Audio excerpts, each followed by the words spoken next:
good day. I am Coila Pepito, an incoming fourth-year student, and I am the former president of USTP Scholars Society.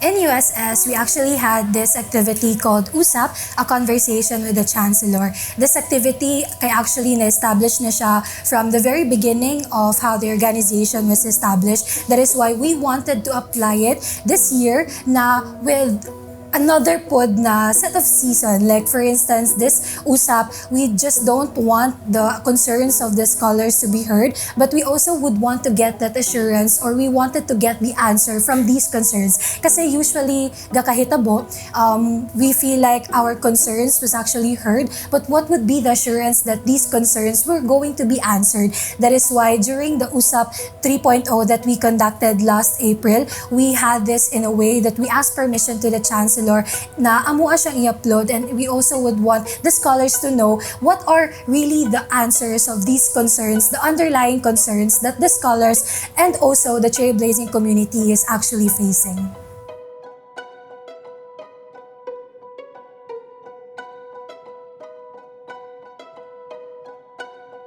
In the project, there are actually a lot of challenges, especially because we wanted this to partner with student councils and at the same time, the availability talaga of the administration, even the chancellors as well. First, the biggest challenges that we faced was really the availability, not just to the administration, but also to the participating student leaders as well. And that includes mga students or mga representative from student councils, especially that USAP was conducted face-to-face. We really wanted to sit down with Chancellor Attorney Albina to Sir Erich in a way that we could really share our concerns because mas grabe yun ang impact kapag mag-talk me face-to-face. The second thing is that the availability of the venue as well. The venue was really a struggle on our end because paunahay jud, especially because we just went into a face-to-face setup, paunahay jud o book sa AVRs, pa-book sa Cafet Hall, and that's where we actually ended up with the Cafet Hall. And third is really the implementation itself. We know how nerve-wracking it is to face with Chancellor, with Attorney Albina to Sir Erich. That is why we really composed ourselves in a way that we really would want to prepare for this. Aside from the accomplishments or the implementation, the pre-implementation process that we have to do, we also would want this na ma-prepare po na we are there ready to settle and also to gather the concerns of the scholars as well. Gusto namo nga kapag nanamidad to, we are all set, we were already assessed or evaluated the concerns of the scholars na amuagid siyang ma-relay thoroughly to the administration as well.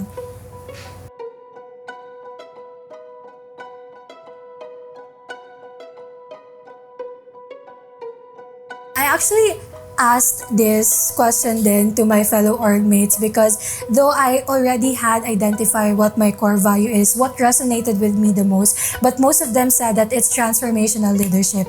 Kasi with all the collective experiences and the challenges I had, parang it would be such a waste if I wouldn't be able to channel this one to the others. That is why with these collective ideas, with these collective experiences, I wanted others to also have these ideas in order for them to take the lead the next time around, and that is called transformative leadership.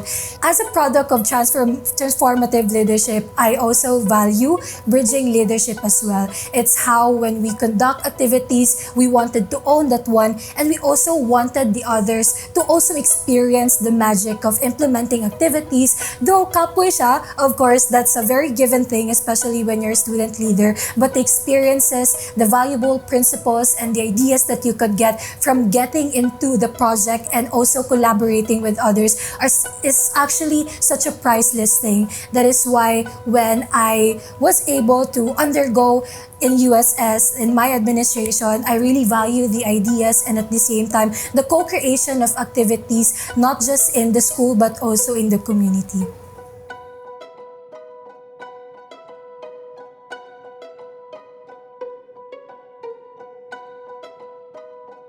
I was actually nurtured first, like na-develop good properly akong potential in student leadership.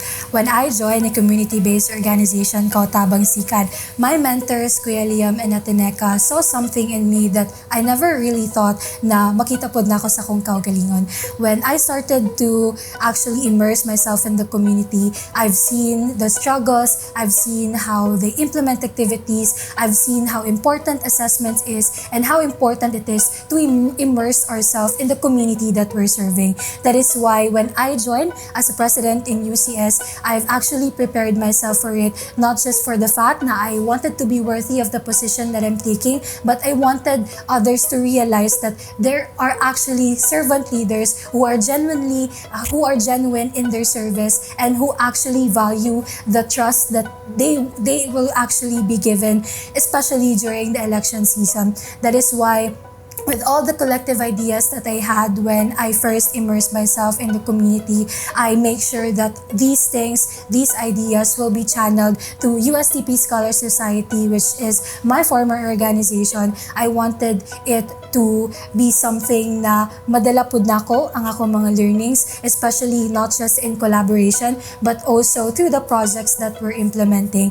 Because when we bridge leadership, we also allow others to take part because we are not leaders forever. As an incoming fourth year, I really realized how heavy it is to manage both academics and our organizations. That is why it's very important that we also channel these ideas, we channel these experiences and skills in order for others to take the lead the next time around. Like leading not just because gibira ka dinha, but leading because you were empowered or was inspired by the people who you've called as mentors. With all our life experiences, especially as students, there are actually a lot of ups and downs that we experience. But with these collective experiences, with the challenges that we actually encountered, this could form such a great narrative or story that could inspire not just one, but many people. Know that your story is unique and your story is powerful. Sign, Coila.